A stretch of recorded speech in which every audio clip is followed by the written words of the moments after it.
Ang daan ng barko sa karagatan. Ang daan hindi nakikita, ngunit hawak ng Diyos. Kawikaan 30, 18 at 19. Ito ay isa sa inamin ni Haring Solomon na hindi niya nalalaman. Bakit kaya niya sinabi ito? Ang karagatan ay malawak, walang kalsada, walang marka, wala itong bakas. Kapag dumaan ang barko sa gitna ng dagat, sa simula ay kitang-kitang mga bula mula sa likuran ng barko. Subalit hindi yun nagtatagal hanggang sa unti-unti at wala ka nang makitang bakas kung saan ito dumaan. Hindi mo ito kayang sundan paglipas ng ilang sandali. Ngunit sa kabila nito, nakakatiyak tayo na ang barko ay may patutunguhan. Ganyan ang buhay ng mananampalataya. Hindi palaging malinaw ang daan, ngunit malinaw ang Diyos ang gumagabay at tiyak ang patutunguhan. Isaiah 43:16, ganito ang sabi ng Panginoon na gumagawa ng daan sa dagat.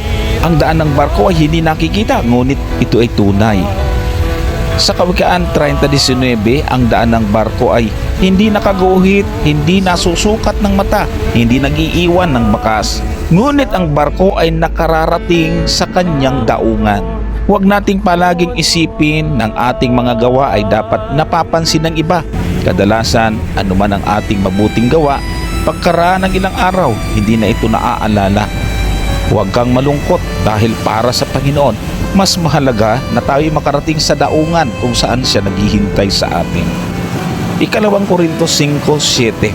Sapagkat kami ay nagsisilakad sa pamagitan ng pananampalataya, hindi sa pamamagitan ng paningin. May mga yugto ng buhay na parang wala kang direksyon, wala kang katiyakan, wala kang kasiguruhan. Ngunit ang Diyos ang ating kapitan, kaya hindi ka maliligaw. Bagaman ang daan sa dagat ay hindi nakikita, subalit ang barko ay ginagabayan ng kumpas, kaya hindi ito maaring mailigaw. Bagaman hindi kontrolado ng kapitan ang bagyo sa dagat, ngunit alam nila kung ito ay nasa tamang direksyon. Sa awit 57:19, ang iyong daan ay nasa dagat at ang iyong mga bakas ay hindi nakilala. Ang Diyos ang ating gabay. Kahit hindi natin siya nakikita, hindi rin siya tumitingin sa ating mga gawa. Dahil ang kanyang tinitingnan ay ang ating pananampalataya. Dahil iyon ang umaakay sa pagsunod sa kanyang kalooban. Awit 32:8, aking tuturuan ka at ituturo sa iyo ang daan na dapat mong lakaran.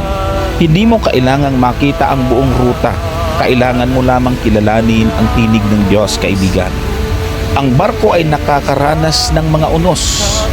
Awit 107:23-27, umaakyat ang alon, gumuguho ang lakas, nawawala ang tapang.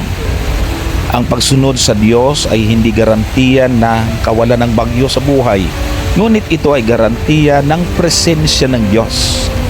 Ang barko ay maaring makaranas ng unos, subalit wala kang dapat ikatakot kung si Kristo ang kasama mong sakay nito. Mateo 8:24-26. Mas mahalaga kung sino ang kasama mo sa barko kaysa lakas ng unos. Yan ang mensahe. Ang daan ng barko ay may layunin kahit di nag-iiwan ng bakas. Ibig sabihin, hindi aksidente ang iyong dinaranas ngayon, kaibigan. May Diyos na naghahatid sa iyo sa tamang daungan. Roma 8:28. Ang pinakamahalagang tanong, sino ba ang kapitan ng barko ng iyong buhay, kaibigan?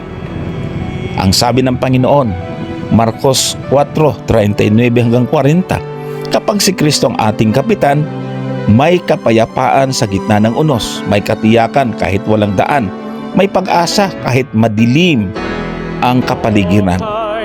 Kawikaan 3:5-6, kilalanin mo siya sa lahat ng iyong lakad, itutuwid niya ang iyong mga landas. Kaibigan, kung ikaw ay nalilito, natatakot, naghahanap ng direksyon, alalahanin mo ito, kapatid. Ang Diyos ay may daan kahit sa karagatan. Isaiah 43:2, pag ikaw ay dumadaan sa tubig, ako'y sa iyo. Ilagay mo ang iyong buhay sa kamay ng Diyos. Hayaan mong siya ang maging kapitan. At kahit walang bakas ang dagat, tiyak naman ang iyong patutunguhan. Maraming salamat sa inyong panonood.